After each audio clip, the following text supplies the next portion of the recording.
नमो नमः। सुप्रभातं। स्वागतं। मङ्गलेन आरम्भः। ॐ ब्रह्मा रुद्रकुमारः हरिवरुणयमाः वन्निरीन्द्रकुबेरः चन्द्रादित्यौ सरस्वतधियुगनगाः वायुर्विभुजङ्गाः सिद्धानद्योषिणौ श्रीः दितिरदितिसुताः मातरश्चण्डिकाद्याः वेदास्तीर्थानि यज्ञाः गणवसुमुनयः पान्तु नित्यं ग्रहाश्च मनवे वाचस्पतये शुक्राय परशराय ससुताय चाणक्याय च विदुषे नमोऽस्तु नयशास्त्रकर्तृभ्यः सकलार्थशास्त्रसारं जगति समालोक्य विष्णुशर्मेदं तन्त्रैः पञ्चभिरेतत् चकारमुन सुमनोहरं शास्त्रम्। तर्हि अनुवर्तयामः अस्माकं पठनं। गतवर्गे मित्रं परं मन्तरकसमं न स्यात्। यदा यदा हिरण्यकः मन्तरकं स्मरति तदा तदा मित्रसमम् एष एव मम उत्तमोत्तममित्रं परं मित्रम् इति चिन्तयति। परं मित्रम् इति चिन्तयति। मन्तरकसमं न अन्यत् स्यात् इति चिन्तयति। इत्युक्ते अन्यः तथा न भवेत्, तादृशमित्रमस्ति मम इति तस्य सन्तोषः अस्ति। हिरण्यकस्य सन्तोषः अस्ति। मन्तरकसमं मित्रं न अन्यः स्यात् इति। एवं पुनः मित्रस्य लाभः अपि किम् इति अस्मिन् श्लोके उक्तं गतवर्गे। उदाहरणम् असम्पत्तौ परः लाभः गुह्यस्य कथनं तथा आपद्विमोक्षणं चैव मित्रस्य एतत् फलत्रयम् इति अपि उक्तम्। इत्युक्ते मित्रस्य कानि फलानि कति फलानि इत्युक्ते त्रीणि फलानि इति उक्तम्। प्रथममस्ति प्रथममस्ति यदा दैवे इदानीं हिरण्यकः अस्ति, तस्य कथञ्चित् धन धनस्य हरणम् अभवत् किल। यदा धनस्य हरणं भवति तदा सम्पत् भवति वा? न भवति किल। सम्पत्तिः न भवति। यदा सम्पत्तिः न भवति तदा असम्पत्तौ इति वदति। यदा सम्पत्तिः भवति तदा सम्पत्तौ वयं सर्वे सुखम् अनुभवामः किल। असम्पत्तौ वयं दुःखम् अनुभवामः। तदा असम्पत्तौ परः लाभः भवति। यदा मित्रमस्ति चेत् तत्र दुःखनिवारणं करोति मित्रं। किमर्थं चेत् सर्वदा मित्रेण सह सम्भाषणं कुर्मः चेत् परस्परहितं चिन्तयति, मङ्गलं चिन्तयति, भद्रं चिन्तयति, कष्टेषु कालेषु अपि इति प्रथमः प्रथमफलम् इति एकं वदति। द्वितीयफलमस्ति यदि वयं रहस्यं यदि कथयितुम् इच्छामः, केन सह वयं कर्तुं शक्नुमः रहस्यानि, तदपि गुह्यस्यापि कथनं द्वितीयलाभः इति अत्र वदति। पुनः आपद्विमोक्षणम् इति तृतीयं फलं। यदा यदा आपत्काले वयं पतामः तदा परितः पश्यामः चेत् कोऽपि नागच्छति। यदि मित्रं भवति चेत् झटिति आह्वयामश्चेत् मम किञ्चित् साहाय्यम् आवश्यकं चेत् झटिति आगच्छति मित्रम् इति। एवं फलत्रयम्। अतः मित्रलाभः मुख्यः। मित्रं किमर्थं कर्तव्यम् इति अत्र उक्तमस्ति। गतवर्गे वयम् एतत् पठितवन्तः। असम्पत्तौ परो लाभः गुह्यस्य कथनं तथा आपद्विमोक्षणं चैव मित्रस्यैतत् फलत्रयम् इति वयं पठितवन्तः। इदानीम् अग्रे तदस्य अस्य पश्चात् इत्युक्ते मन्तरकस्य पश्चात् मन्तरकः इदानीं मन्दं मन्दम् आगच्छति। अहो कष्टम् आपतितम्। अत्र सर्वेपि शीघ्रं शीघ्रं दातव्यं किल। यतोहि अत्र लुब्धकः अस्ति, हण्टर् अस्ति, व्याधः अस्ति। सर्वं शीघ्रं कर्तव्यम्। अत्र क्रैसिस् सिचुवेशन् अस्ति इदानीम्। अतः चिन्तयति एषः इदानीम् एतेन कारणेन वयं सर्वे अपि मृताः भवेम इति अत्र चिन्ता अस्ति किल। भवन्तः श्रुतवन्तः एतत् सर्वम्। एवं मन्तरकस्य पश्चात् यदि मन्तरकः मरणं प्राप्नोति चेत् तस्य पश्चात् अन्यः सुहृत् मे आ, न अन्यः सुहृत् मे इति इत्युक्ते किं करोमि इदानीं न अन्यः एतादृशसुहृद् मम अस्ति इति विलापं करोति एषः हिरण्यकः। तत् इदानीं हिरण्यकः वदति तत् किं मम उपरि अनवरतम् इत्युक्ते अभीक्ष्णम् अभीक्ष्णम् इत्युक्ते इन्सेसेण्ट्लि कान्स्टेण्ट्लि अनवरतम् अवरतम् इत्युक्ते with some pass like is no pass in the way the difficulties are showering on me इति शेषः वदति इदानीं Coffee powder. तत् किं मम उपरि अनवरतं व्यसनशरैः व्यसनशरैः इति बाणः कष्टम् इति एकं बाणं वदति वा न बहवः बाणाः कष्टबाणाः शरः इत्युक्ते शरैः वर्षति कः विधिः हन्तविधिः इत्युक्ते मम नाट् एट् आल् कण्ड्यूसिव् इति अर्थः अस्ति मम जीवने विधिः किमपि कण्ड्यूसिव् अस्ति वा यथा हन्तविधिः अस्ति तथैव किल कष्टानि एव पतति विधिः आगत्य पुनः मम सहायं करोति किमपि करोति वा न किमपि तथा एवं विलापं करोति हिरण्यकः तत् किमर्थं मम उपरि एव अनवरतं व्यसनशरैः वर्षति बाणवर्षः कष्टबाणवर्षः यतोहि एकं बाणं पतति चेत् वयं पुनः उत्थातुं शक्नुमः परन्तु बहवः बाणाः वर्ष इव पतति चेत् कथं वयम् उत्थातुमपि शक्नुमः कष्टात् कथं वयं निवारयितुं शक्नुमः इति एवमस्ति तर्हि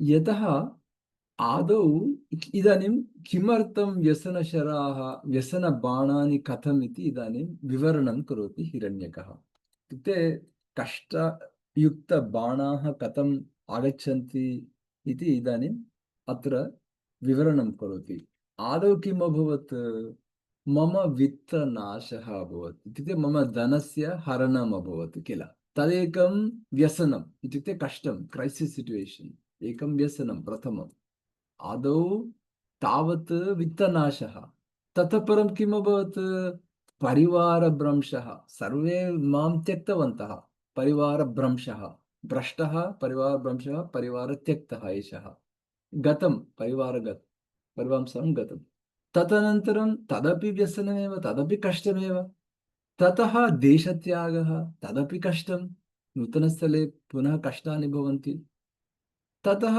मित्रवियोगः इदानीं मन्तरकस्य वियोगः कथं सोढुमं शक्नोमि इति चत्वारि एतानि उल्लिख्य सः विलापं करोति हिरण्यकः पुनः वदति तदेव किल जीवनं जन्तूनां जीवनं भूमौ अस्माकं सर्वेषामपि मनुष्याणां जन्तूनां जीवनम् एवमेव भवति किल इति पुनः वदति अत्र अथवा स्वरूपमेतत् सर्वेषामेव अस्माकं सर्वेषामेव स्वरूपमेतत् किल इति पुनः वदति अथवा स्वरूपमेतत् सर्वेषामेव जन्तूनां जीवितधर्मस्य जीवितधर्मः एव तथा अस्ति किल तस्य तस्य जीवितधर्मस्य स्वरूपं किल एतत् सर्वम् इति वदति किमर्थं चेत् उक्तं च अत्र सुभाषितमस्ति कायः सन्निहितापायः सम्पदः क्षणभङ्गुराः समागमाः सापगमाः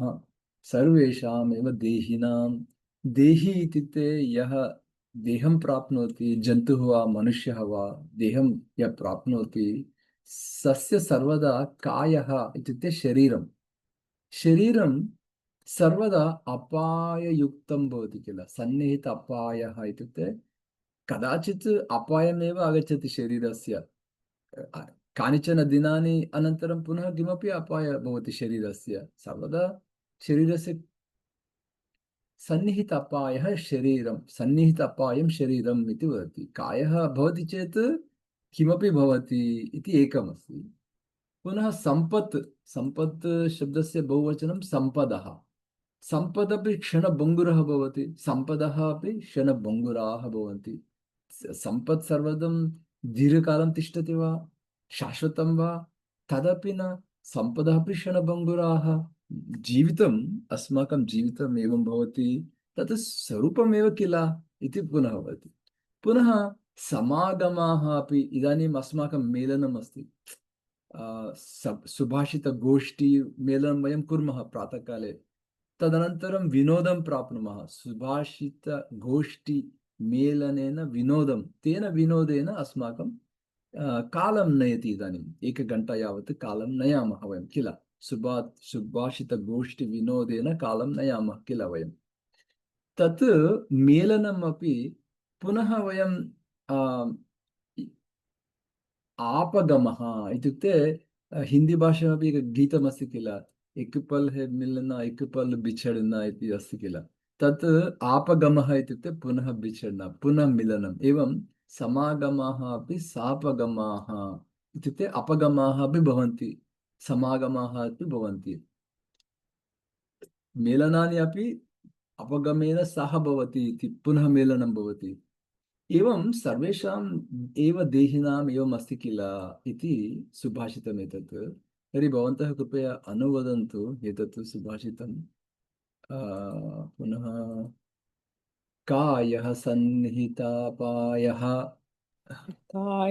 यः सन्निहितापायः पायः सम्पदः क्षणभङ्गुराः सम्पदः सम्पदः क्षणभङ्गुराः क्षणभङ्गुराः समागमाः सापगमाः समागमाः समागमाः सापगमाः सापगमाः सर्वेषामेव देहिनां सर्वेषामेव देहिनां पुनः इदानीम् अग्रिम तथा च एतत् अन्यत् एकम् अत्र सुभाषितमस्ति। अत्र क्षते क्षतं भवति। क्षतम् इत्युक्ते इञ्जुरि, क्षतं भवति। कष्टकाले कायस्यापि अथवा मनसिकापि क्षतं भवति। वि गेट् इञ्जूर्ड्, इदर् बाडिलि आर् मानसिक, आध्यात्मिकं वा आदिभौतिकं वा क्षतं भवति। कथं भवति क्षतं? कदाचित् प्रहारेण भवति, प्रहारेण क्षतं भवति। क्षते प्राप्ते यदि क्षतं वयं प्राप्नुमः, किञ्चित् पीडा भवति किल। पीडायाम् इत्युक्ते क्षते प्राप्ते पुनः प्रहारः भवति चेत् इतोपि पीडा अधिकं भवति किल, बहुली भवति किल। पीडा बहुली इत्युक्ते अधिकं भवति किल पीडा। एवं क्षते यदा क्षतं भवति तदा एव पुनः प्रहाराः निपतन्ति अनवरतम्, अभीक्ष्णम्, incessantly. It's like people in आङ्ग्लभाषायामपि अस्ति किल, साल्ट् ओवर् इञ्जरी इतिवत्। इत्युक्ते यदा कष्टं भवति तदा एव प्रहारः अधिकम् अधिकं। सो दिस् इस् अस्माकं संस्कृतसम्भाषणे एतत् एतदस्ति, क्षते प्रहाराः निपतन्ति अभीक्ष्णम् इति अस्माकमपि सुभाषितमस्ति। क्षते एव प्रहाराः निपतन्ति अभीक्ष्णम् इत्युक्ते अनवरतम्।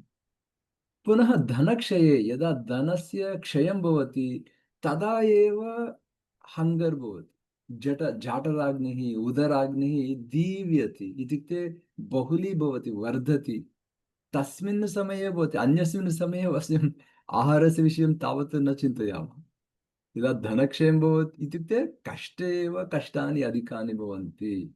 छिद्रेषु, छिद्रेषु इत्युक्ते यदा कष्टानि भवन्ति तदा इतोपि अनर्थाः, इतोपि कष्टानि, इतोपि व्यसनानि अधिकं अधिकं भवन्ति इति तात्पर्यमस्ति अत्र।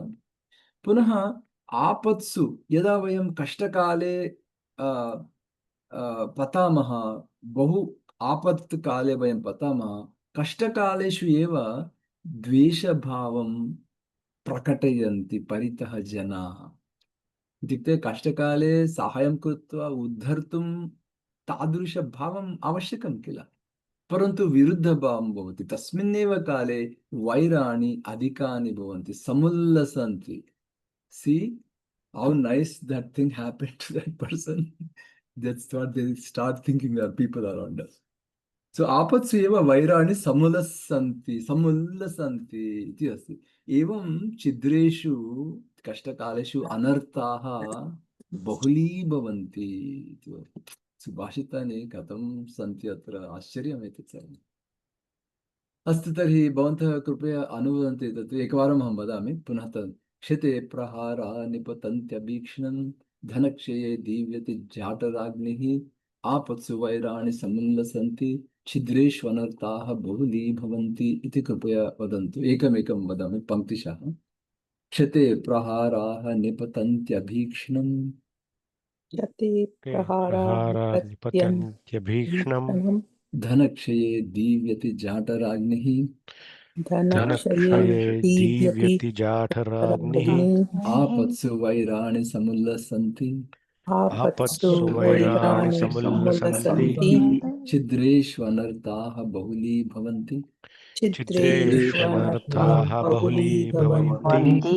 एवं यदा क्षतं भवति यदा पीडा भवति तदा एव पुनः पुनः प्रहाराः निपतन्ति अस्माकम् उपरि। अभीक्ष्णम् इत्युक्ते अनवरतम् इन्सिस्टेण्ट्लि। धनक्षये एव तस्मिन्नेव जाटराग्निः बुभुक्षा चिन्तनं भवति। आपत्स्यैव वैराणि समुल्लसन्ति। आपत्काले कष्टानि एवं छिद्रेषु एव अनर्थाः बहुलीभवन्ति। बहुलीभवन्ति इत्युक्ते वर्धन्ते इति। अहो साधुक्तं केनापि केनापि साधुक्तं किं तत् प्राप्ते भये परित्राणं प्रीति विश्रम्भभाजनम्। इदानीं यदा भयं वयं प्राप्नुमः तदा मित्रं किं करोति? परित्राणं करोति। इत्युक्ते कथं भयात् वा कष्टात् वा कथम् उत्तरति, तारणं कथं, तरणं कथं, परित्राणं कथमिति मित्र किं चिन्तयति? मङ्गलं चिन्तयति, भद्रं चिन्तयति, हितं चिन्तयति, किमपि करोति जानाति चेत्। प्राप्ते भये परित्राणं करोति मित्रं। पुनः मित्रं कीदृशं चेत् प्रीति भवति। प्रीति इत्युक्ते प्रियं। यदि प्रियं कस्मिन् पात्रे वयं स्थापयामश्चेत् इदानीं रसगुल्ला इत्यादि स्वीट् इत्यादि डिसर्ट् पात्रे स्थापयामः किल, तत्र किं भवति? सपोर्ट् भवति पात्रस्य। विश्रम्भभाजनम् इत्युक्ते विश्वासपात्रं भवति तत्। प्रीति प्रियम् इति विश्वासपात्रं किं चेत् तत् मित्रम् इति अस्मिन् श्लोके वदति। एवं मित्रं किं करोति? प्राप्ते भये परित्राणं करोति। प्रियम् इत्युक्ते प्रियमेव चिन्तयति किल, अतः प्रियभावमपि भवति किल, अतः प्रीतिभावस्य विश्वासपात्रमेव मित्रम् इति वदति। केन रत्नमिदं सृष्टं? मित्रमिति अक्षरद्वयं यत् अस्ति तत् रत्नमिव इति वदति श्लोके, अस्मिन् श्लोके। एवं मित्रमिति रत्नं केन सृष्टं जीवितलोके इति सुभाषितम् अस्ति अत्र। बहु सम्यक् उक्तम् एतत् सुभाषितम्। इत्युक्ते कष्टकाले अस्माकं भये प्राप्ते अपि परित्राणं कः करोति? प्रीति प्रियम् इत्यादि सर्वं कुत्र वयं पश्यामः? केन ये अतः एव मित्रमिति रत्नस्वरूपमेव, इत्युक्ते अमूल्यमेव तत् इति श्लोकस्य तात्पर्यम्। इदानीं वयम् अनुवदामः। अहं वदामि, भवन्तः अनुवदन्तु। प्राप्ते भये परित्राणं प्राप्ते भये परित्राणम् प्रीतिविश्रम्भभाजनम् प्रीतिविश्रम्भभाजनम् केन रत्नमिदं सृष्टं केन केन रत्नमिदं रत्नमिदं सृष्टम् सृष्टम् मित्रमित्यक्षरद्वयम्। मित्रमित्यक्षरद्वयम्। एवं हिरण्यकः चिन्तयति मन्तरकं मन्दं मन्दम् आगच्छन् मन्तरकः भवति, मन्दरकं मन्दं मन्दम् आगच्छन्तं पश्यति हिरण्यकः। अत्रान्तरे तस्मिन्नेव समये आक्रन्दपरौ व्याकुलपरौ द्वौ कौ द्वौ चित्राङ्गलुब्धक क्षम्यतां चित्राङ्गलघुपतनकौ। चित्राङ्गः मृगः किल, हरिणः किल, लघुपतनकः काकः।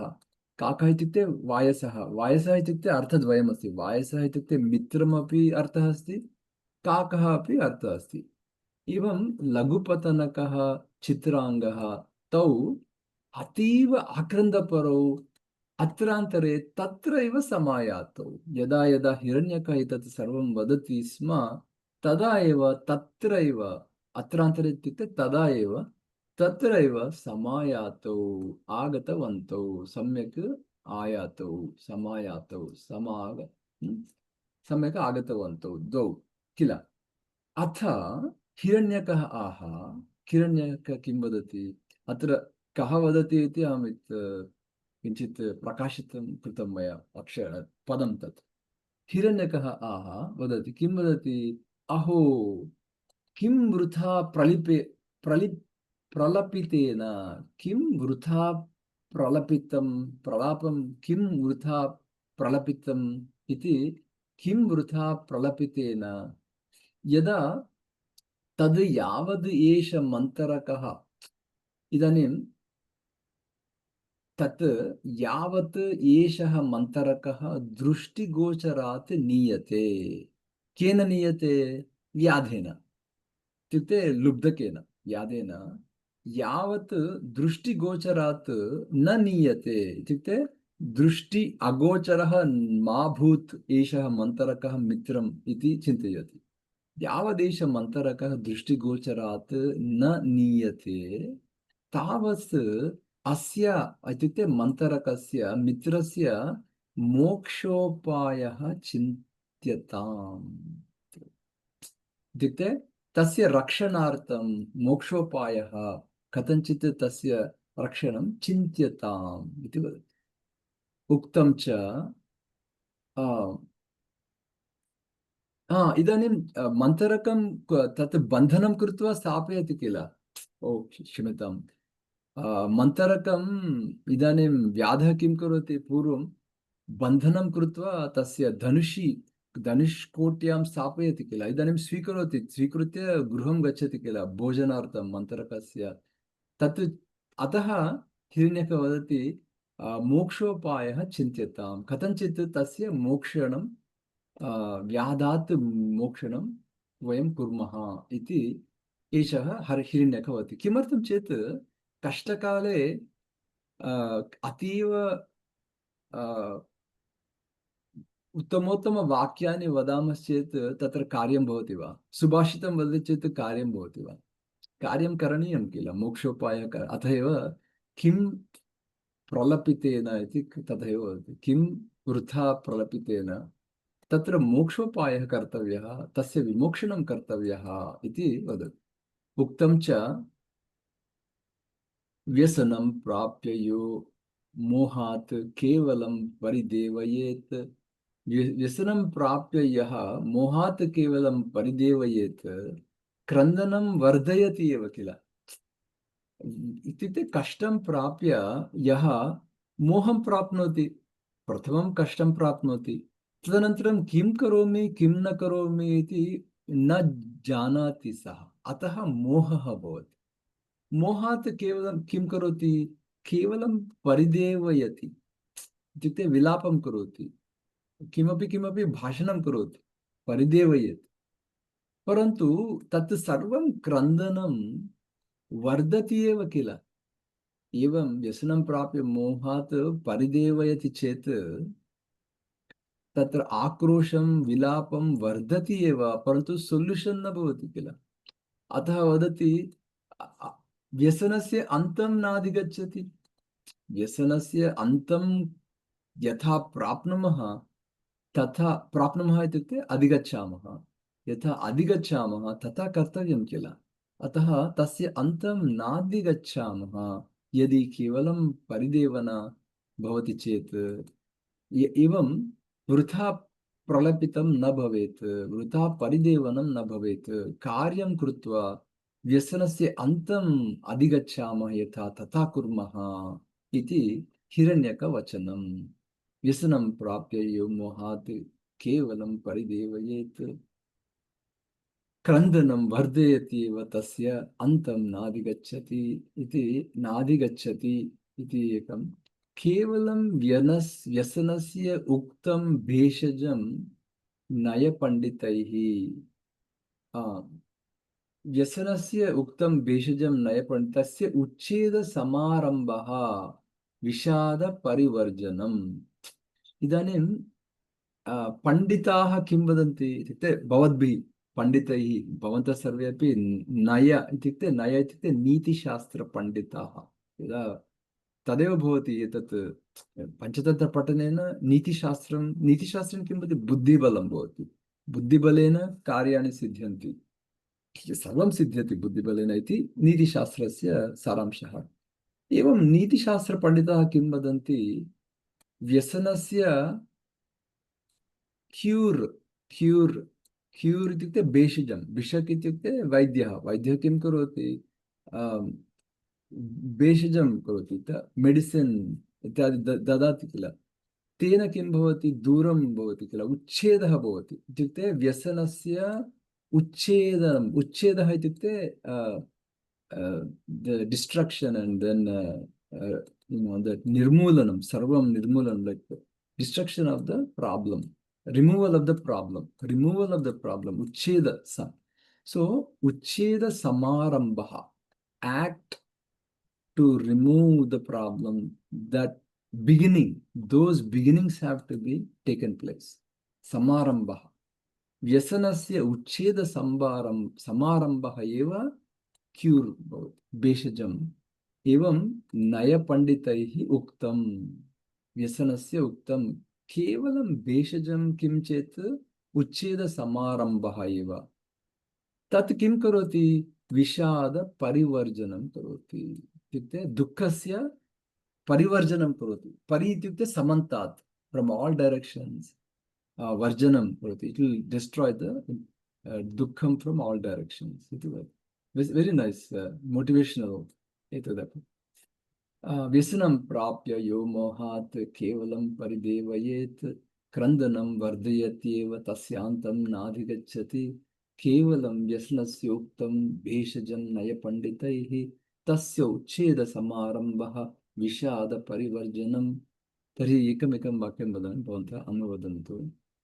व्यसनं प्राप्य यो मोहात् व्यसनं प्राप्य यो मोहात् केवलं परिदेवयेत्, केवलं परिदेवयेत्, क्रन्दनं वर्धयत्येव तस्य क्रन्दनं वर्धयत्येव तस्य अन्तं नाधिगच्छति। केवलं व्यसनस्योक्तं भेषजं नयपण्डितैः, तस्योच्छेदसमारम्भः विषादपरिवर्जनम्।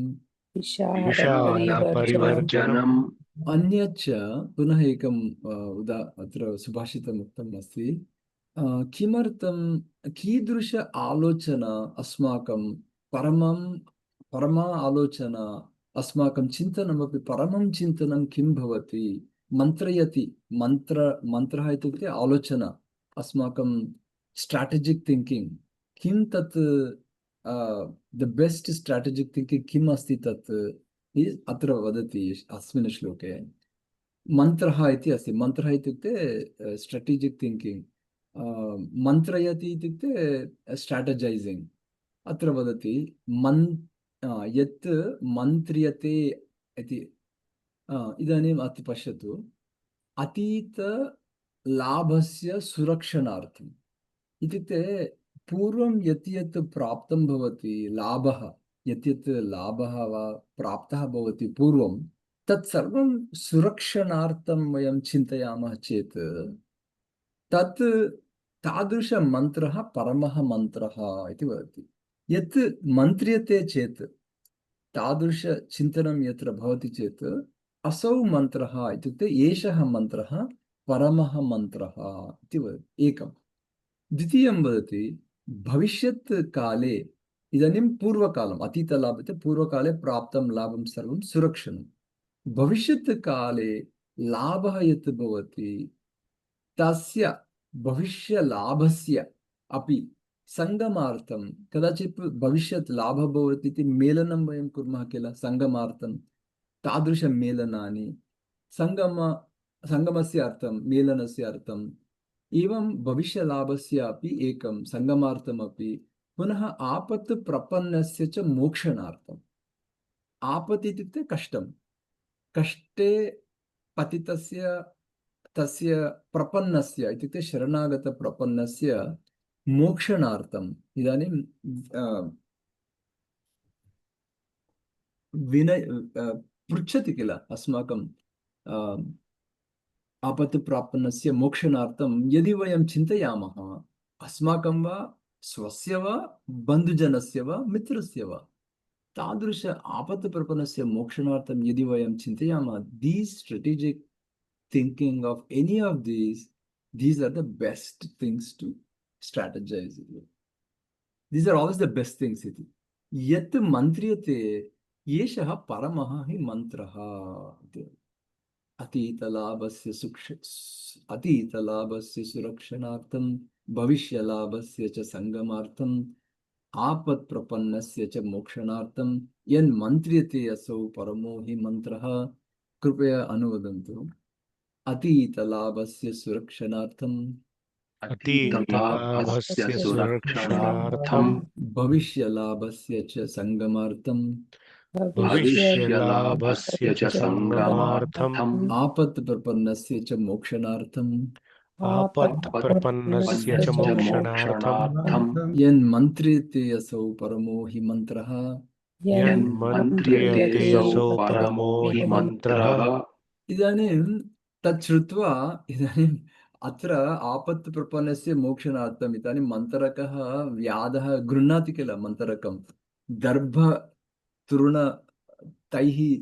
दर्भसमतृणैः रज्जुसमतृणैः बध्नाति किल मन्त्रकं धनुष्कोष्ठ्यां स्थाप्य नयति किल इदानीं व्याधः इदानीं कथं मोक्षणमिति तत् श्रुत्वा वायसः आह वायसः इत्युक्ते अर्थद्वयमस्ति मित्रमः अथवा काकः आह किं वदति भोः यदि एवं तर्हि तत् क्रियतां मद्वचः मद्वचनं कृपया कुर्वन्तु किं तत् एषः चित्राङ्गः इत्युक्ते कः हरिणः मृगः अस्य मार्गे इत्युक्ते कस्य मार्गे व्याधस्य मार्गे इदानीं व्याधः मन्त्रकं नयति किल मन्त्रकस्य मोक्षणं करणीयं भवति मित्रैः वयं मित्राणि किमर्थं यदि मित्रस्य साहाय्यं न कुर्मः चेत् किमर्थं मित्रत्वम् अस्य मार्गे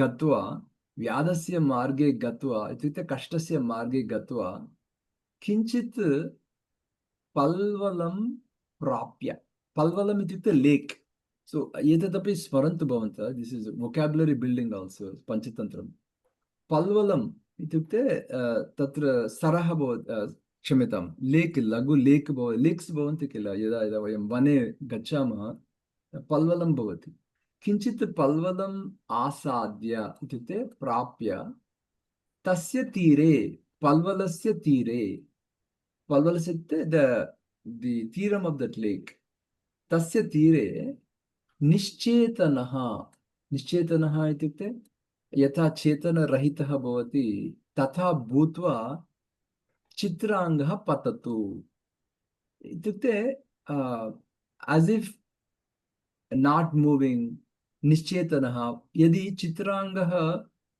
at the नदी क्षम्यतां पल्वलतीरे यदि पतति चेत् तत्र किमपि चेतनं नास्ति चञ्चलं नास्ति एवमेव निश्चेतनः भवति चेत् यथा मृतः तथा भवति चेत् तथा पततु इति वदति उपायः अत्र अहमपि किं करोमि अहं काकः अपि किं करोमि तस्य शिरसि उपरि इत्युक्ते चित्राङ्गस्य शिरसि उपरि समारुह्य आरुह्य इत्युक्ते आरूढम् इत्युक्ते तस्य उपरि गत्वा शिरसि उपरि गत्वा मन्दैः मम चञ्चुप्रहारैः इति किञ्चित् किञ्चित् चञ्चुप्रहारं करोमि। तेन किं चिन्तयति व्याधः, ओ एषः चित्राङ्गः मृतः इति चिन्तयति। किमर्थं? पल्वलस्य तीरे व्याधस्य मार्गे निश्चेतनः भूत्वा, इत्युक्ते यथा चलनरहितं चेतनरहितं भूत्वा पतति चेत् चित्राङ्गः, काकः अपि अस्य शिरसि समारुह्य मन्दं मन्दं चञ्चुप्रहारैः शिरः उल्लेखयिष्यामि। इत्युक्ते तत्र ड्रायिङ्ग् उल्लेखनम् इत्युक्ते something I draw on that part of the चित्राङ्गः उल्लेखयिष्यामि, येन तत्सर्वं दृष्ट्वा एषः दुष्टलुब्धकः किं चिन्तयति। अत्र विशेषणपदमपि उक्तवान् एतत् दुष्टलुब्धकः। तत्र मनुष्यः एक एव अस्ति तत्र वने, सर्वेपि जन्तवः। दुष्टलुब्धकः, येन असौ एषः दुष्टलुब्धकः अमुं मृतं मत्वा, इत्युक्ते एतं चित्राङ्गं मृतं मत्वा, भ्रमं प्राप्य, मत्वा मोहं प्राप्य, मम चञ्चुप्रहारण विश्वासमपि अधिकं भवति। यदा मम चञ्चुप्रहारः भवति, प्रथमं पतति चेत् ओ मृतः वा जन्तुः इति चिन्तयति। पुनः यदा मम चञ्चुप्रहरणं पश्यति, तदा इतोपि विश्वासं भवति। तेन विश्वासेन, प्रत्ययेन इत्युक्ते विश्वासेन, तेन प्रत्ययेन मन्थरकं भूमौ क्षिपति किल। धनुष्कोष्ट्यां मन्थरकं यत् स्थापयति, तत् तं मन्थरकं भूमौ क्षिप्त्वा मृगार्थं परिधाविष्यति इति उपायं कुर्वन्ति। मृगार्थम् इत्युक्ते चित्राङ्गम् इत्युक्ते अधिकं, यत्र अधिकम् आहारं भवति तत्र धावति किल व्याधः। मृगार्थं परिधाविष्यति। अत्रान्तरे तस्मिन्नेव समये त्वया इत्युक्ते हिरण्यकेन, मूषकेन, दर्भमयानि पाशानि, तृणरज्जुदर्भमयानि इत्युक्ते दर्भमपि दृढं भवति किल। तृणं त्रुटति परन्तु दर्भं न त्रुटति। दर्भमयानि पाशानि खण्डनीयानि हिरण्यकेन, त्वया इत्युक्ते मूषकेन हिरण्यकेन, तथा कर्तव्यम् एवम् उपायः अस्ति इदानीम्। एष इत्युक्ते क्रियतां मद्वचः इत्युक्ते उपायमस्ति अत्र। यदा पाशानि खण्डितानि भवन्ति, तदा असौ मन्त्रकः, एषः मन्त्रकः द्रुततरं शीघ्रं शीघ्रं पल्वलं प्रविशति। Why near the lake? Because मन्त्रका cannot run, so that's why they choose a palvalam lake. तदा मन्त्रक किं करोति? palvalam pravishati, he gets into the lake and vyadha cannot get in. So that is the strategic thinking they are doing. So this is what mantrayate paramo mantra, strategizing this upaya katam. Palvalam pravishati. Chitrangah aha boho bhadraha ayam tvaya drushtah mantraha. This strategy is Bhadraha is Yuktam, Mangalam, Shrishthakaram. All those are like, like a Shubhaha mantra. Iti Bhadraha mantra. Ayam Tvaya Drushtaha. You have visionary. Visionaries, what they do is Drushtaha. Visionaries, what they do is they strategize. Strategic vision iti. Drushtaha mantra iti strategic vision iti. Boho Badroyam, and then this is also beneficial. Shubham, Shubhakaram, Mangalakaram, beneficial, and then productive. Boho ayam tvaya drushtaha mantraha badraha. Nunam mantarakaha ayam muktaha mantavyaha. Now you can assure that mantaraka is released from the bondage, from that thing. So they become so confident. Why they get excited and confident? Because some of us, when we have this strategic thinking, We get excited and we become confident, but the other person does not know that. Why only the smart people become excited and they know that this will happen. They know this will exactly happen. So that is why this next Subhashitam is amazing, because you accomplish with that idea or strategy, or you don't. Only the strategic thinker knows it, not the other person. The other does not understand that. So that is what this shloka is very nice. Siddham va yadiva asiddham means accomplishment, success through this strategy, successful strategy or unsuccessful strategy. Siddham va yadiva asiddham chittotsaha, that chittasya utsaha bhavati. You get excited and you know that that solution will happen. Chittotsaha nivedayet. That excitement in the individual will tell whether that will be successful or not. Before even the strategy, they know whether it will be successful or not, based on their confidence and chittotsaha. So that is why this Prathamam sarvajantunam siddham va yadiva asiddham chittotsaha nivedayati sarvajantunam tat prajnaha veti. Only that intellect understands that na itaraha, not the other individual. That's why Niti Shastra means buddhi balam karayati. Prajnam, prajnaha bhavanti. Niti Shastra patanena. Tadeva asti, sarvatra etadeva asti saramsham panchatantrasya. So the shloka is very, very resounding, and it can relate to people who are leaders, and then who are strategic thinkers, who accomplish a lot, and they know before even they set out for work, they get that feeling whether this will happen or not happen. Evam siddham va yadi va asiddham chittotsaha nivedayet pratamam sarvajantunam tat prajno veti netaraha krupaya anuvadantu. Siddham va yadi va siddham सिद्धं वा यदि वा सिद्धं chittotsaha nivedayet. चित्तोत्साहः निवेदयेत् इति चित्तस्य उत्साहः चित्तोत्साहः प्रथमं सर्वजन्तूनां प्रथमं सर्वजन्तूनां तत् प्राज्ञो वेति नेतरः. तत्प्राज्ञो वेत्ति नेतरः. एवमस्ति. एवं सिद्धं वा यदि वा असिद्धं चित्तोत्साहः निवेदयेत् प्रथमं जन्तूनां सर्वजन्तूनां तत् प्राज्ञः एव वेत्ति, न इतरः वेत्ति, न इतरः जानाति इति. तदेवं क्रियताम्. इदानीं ते सर्वे अपि उत्साहपूरिताः भवन्ति. एते सर्वे इत्युक्ते चित्राङ्गः, लघुपतनकः, पुनः हिरण्यकः अपि मन्त्रकस्य विमोक्षणार्थं किल. तद् एवं क्रियताम् इति तथा अनुष्ठिते.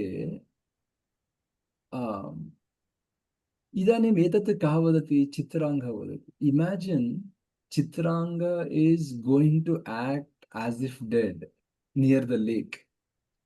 Doesn't even think that it has any danger. It gets excited also, helping a friend get out of trouble. So that's the beauty of this last part of this, because the one who is putting, they say neck on the, put my neck in that before, like, in the front lines. So that Chitranga only tells, Boho, Badroyam Tvaya Dushtaha Mantraha, very nicely thought of. So imagine, Nunam Mantarakoyam Mukto Mantavyaha. Now we are sure that Mantaraka will. So that feeling of unselfishness, feeling of is very nicely written by poet here. But it's all sukshma in this. This entire Panchatram is like that. Very, very well written, well built. Every point is purposeful, and even a paragraph is purposeful. Even a chapter becomes purposeful. Astu. Tari Chitranga api vadati tad evam kriyataam. Let's do this. So evam kriyataam. Tatha anushtite itukte tatha krute anushtite sa lubdakaha तथैव मार्गासन्न पल्वल तीरस्थः पल्वल तीरस्थं चित्रांगम् अपश्यत्। कः अपश्यत्? अपश्यत् इत्युक्ते लङ्लकार अपश्यति शब्दस्य। तथा ते सर्वे अपि कुर्वन्ति।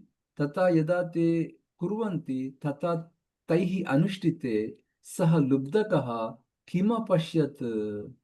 तथैव मार्गासन्न पल्वल तीरस्थं चित्रांगम्।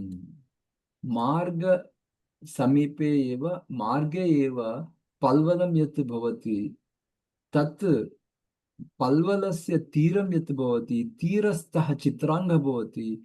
तीरस्थं चित्रांगं वायसनाथम् इत्युक्ते काकः एव तं चञ्चुप्रहारैः करोति। इत्युक्ते काकः इदानीं तस्य काक is in control right now. So Vayasa Sanatha, Natha इत्युक्ते काक इस् वशे, काकस्य वशे अस्ति इदानीं चित्रांगः मृगः। तत् वायस सनाथं परन्तु means refuge under kaka. Now he should be under his control now, that Vyadasya control. That is what Vayasa Sanatam apashyat. Tam drishtva Vyadah kim भावं प्राप्नोति हर्षितमनाः चिन्तयति विचिन्तयति। किं विचिन्तयति? पूर्वम् एषः बाणेन प्रहरति किल, मृगं धावति किल पूर्वं, तत् सर्वम् इदानीं चिन्तयति सः। नूनं निश्चयेन पाशबन्धनवेदनया वराकोऽयं मृगः सावशेष जीवितः। Oh, this poor animal, अवशेष जीवितः पाशं त्रोटयित्वा तत्र पाशबद्धं करोति पूर्वमेव। कथमपि एतत् वनान्तरं वनमध्ये यावत् प्रविष्टः एषः मृगः तावत् मृतः। ओहो इति चिन्तयित्वा तद् वश्यः अयं मे। इदानीं चिन्तयति एषः कच्छपः तु मम वश्यः एव किल, यतोहि सुयन्त्रितत्वात्। इत्युक्ते सम्यक् दृढबद्धमस्ति मन्तरकः, मया एव बद्धं दर्भमयी तृणैः रज्जुभिः। अतः एषः कच्छपः सुयन्त्रितत्वात् एषः तु वश्यः एव, मन्तरकः तु वश्यः एव। इदानीं येनमपि तावत् गृह्णामि, इत्युक्ते मृगमपि तावत् गृह्णामि। इदानीं कच्छपः अपि मम आहारं भवति, मृगः अपि मम आहारं भवति, तस्मात् येनमपि तावत् गृह्णामि इति अवधार्य इत्युक्ते इति मनसि निधाय, एतत् सर्वं चिन्तयित्वा मनसि निधाय किं करोति? भूतले कच्छपं प्रक्षिपति। भूतले कच्छपं प्रक्षिप्य मृगम् उपाद्रवत् धावति, मृगं प्रति धावति। एतस्मिन् अन्तरे हिरण्यकेन वज्रसमानदंष्ट्रं भवति किल हिरण्यकस्य, तेन प्रहरति। प्रहरेण तत् दर्भवेष्टनं खण्डशः कृतं। मन्तरकस्य दर्भवेष्टनं भवति किल, it is wrapped up by that darbamayi rajju ityadi, all those ropes of that grass and all that darbamayi कृतं, खण्डशः कृतं।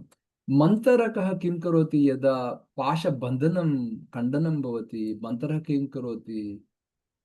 तृणमध्यात् निष्क्रम्य gets out of that बन्धनं, समीपवर्तिनं पल्वलं प्रविष्टः, the nearby lake enters into that quickly, so that is safe now. चित्रांगः अपि अप्राप्तस्यापि, इत्युक्ते व्याधः न प्राप्नोति समीपम्, अप्राप्तस्य व्याधस्यापि तस्य तले उत्थाय भूतले उत्थाय वायसेन सह पलायितः. The kakah will fly away, the deer will run away, the कच्छपः जलं प्रविशति. एतस्मिन् अन्तरे विलक्ष्य इदानीं तस्मिन्नेव काले विस्मयं प्राप्नोति किल व्याधः किमभवत् सर्वमिति विलक्षः भवति. अहो इति भावं प्रकटयति. इत्युक्ते विलज्ज लज्जभावं लूजर् टैप् आफ् भावं तदेव विलक्षः. लक्षः इस् सो पुनः विषादपरः अपि भवति. किञ्चित् विषादमपि प्राप्नोति लुब्धकः. तत् लुब्धकः किमर्थं विषादं प्राप्नोति? तत् मृगः धावति, काकः उड्डयति इति. तत् दृष्ट्वा निवृत्तः भवति. इत्युक्ते he returns to get the tortoise. निवृत्तः भवति कच्छपम् आनेतुं. यावत् पश्यति तावत् कच्छपः अपि गतः. ततश्च तत्र उपविश्य व्याधः एतत् श्लोकं पठति. तदानीम् एतत् श्लोकं पठति. किं तत् श्लोकं? प्राप्तः बन्धनमपि अयं गुरुमृगः तावत् त्वया मे हृतः. इदानीं दैवं निन्दति. इदानीं दैवस्य निन्दनं करोति, कृतान्तस्य निन्दनं करोति. एषः करोतु करोतु, इदानीम् इतोपि कष्टं ददातु मम, तत्सर्वं सहनं करोमि इति, सह्यं मया इति वदति. कुरु कुरु इति वदति. इदानीम् इतोपि कष्टं कुरु मम इत्येव वदति. प्रथमं किं कष्टं कृतवान् मम? प्राप्तः बन्धनमपि अयं गुरुमृगः तावत् त्वया मे हृतः. You have taken away the big this deer who got into the net but then escaped. First thing you did for me, you took away that first thing from me, is what is nindam karoti daivam. प्राप्तः बन्धनमपि अयं गुरुमृगः तावत् त्वया मे हृतः. सम्प्राप्तः कच्छपः, कमठः इत्युक्ते कच्छपः, स चापि नियतं नष्टः तव आदेशतः. If you didn't command, how did it escape? He is निन्दां करोति इदानीं दैवं. तव आदेशतः एव कमठः अपि नष्टः इदानीं नियतं. क्षुत् क्षामोऽत्र क्षुत् पिपासा मम अस्ति, वने भ्रमामि शिशुकैः त्यक्तः समं भार्यया. मम भार्या पुत्र सर्वे अपि मां त्यजन्ति. इदानीं वने भ्रमामि क्षुत् पिपास विलापेन. यच्च अन्यत् न कृतं. If you didn't do anything else, please do that also. यच्च अन्यत् न कृतं त्वया कृतान्त, हे कृतान्त, हे देवा कुरु इति वदति. Do that. तव कार्यं सर्वं, ते इत्युक्ते तव कृतं कार्यं सर्वमपि तच्चापि सह्यं मया. I just have to endure everything you do that for me. Very touching. So that is his version. एवं बहुविधं विलप्य स्वगृहं गतः. विलापं कृत्वा गृहं गतः. अतः तस्मिन् व्याधे दूरतरं गते, यदा दूरतरं गच्छति सः, सर्वे अपि ते सर्वे काकः, कूर्मः, मृग, मूषिकाः, काक, कूर्म, मृग, मूषिकाः परमानन्दभाजः, परमानन्दपात्रं प्राप्नुवन्ति. परस्परम् आलिङ्ग्य, मित्रं यथा करोति तथा परस्परम् आलिङ्ग्य पुनः जन्म प्राप्तमिव, पुनर्जातमिव आत्मानं मन्यमानाः. तदेव सरः इत्युक्ते they have the adda, no, where they all meet, that special place where they meet. Tadeva sarah samprapya, where Hiranyaka and Mantaraka were discussing before about Subhashitam. तदेव सरः संप्राप्य महासुखेन किं कुर्वन्ति ते, कालं कथं नयन्ति ते इत्युक्ते सुभाषित कथा गोष्ठी तेन विनोदं प्राप्नुवन्ति. तेन विनोदेन कालं नयन्ति स्म. यथा भवन्तः सर्वे कुर्वन्ति इदानीं. महासुखेन सुभाषितकथागोष्ठी विनोदेन कालं नयन्ति स्म एवं ज्ञात्वा विवेकिना मित्रसङ्ग्रहः कार्यः. So this is the reason why we should मित्रसङ्ग्रहः इत्युक्ते मित्राणां सङ्ग्रहः. मित्राणि यदा अधिकम् अधिकम् अस्माकं भवन्ति तथा करणीयः इति कार्यः. न च मित्रेण सह व्याजेन व्यर्थितव्यं. यदा मित्राणि वयं कुर्मः तदा we should not take it lightly, like व्याजेन इत्युक्ते carelessness. तथा व्याजेन we should never be like that, we should never behave like that इति वदति. पुनः how to treat मित्राणि अपि अत्र वदति. उक्तं च यतः यो मित्राणि करोति अत्र न कौटिल्येन वर्तते, कपटेन न वर्तितव्यं.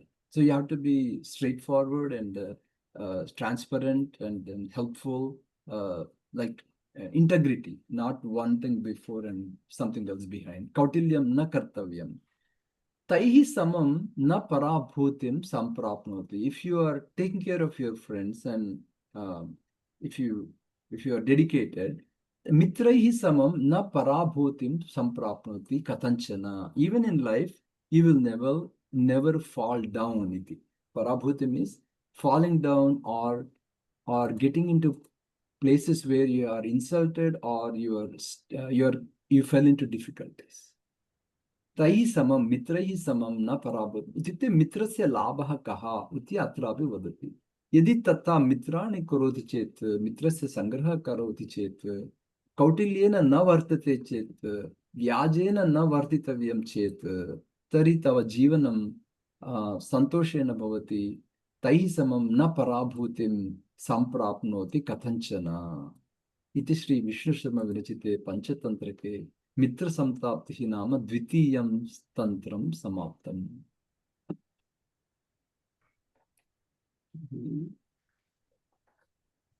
एकवारं वयं प्रथमश्लोकम् एकवारं पठामः. मित्रसंप्राप्तिः.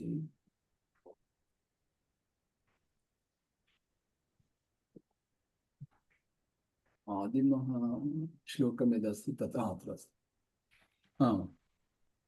असाधना अपि अथ इदमारभ्यते मित्रसंप्राप्तिर्नाम द्वितीयं तन्त्रं यस्य अयम् आद्यः श्लोकः. असाधना अपि प्राज्ञाः बुद्धिमन्तः बहुश्रुताः साधयन्ति आशु कार्याणि. काक अखु इत्युक्ते मूषकः, हिरण्यकः. अखु काक अखु मृग कूर्मवत्. यथा चत्वारः एते स्ट्रेटेजिक थिंकिंग बुद्धिमन्तः प्राज्ञाः, they don't have tools, but then still they have accomplished their goal. Sadhayanti ashu karyani. You don't have to blame I don't have these tools, how can I become successful? You don't have to think that way, is what this shloka motivates.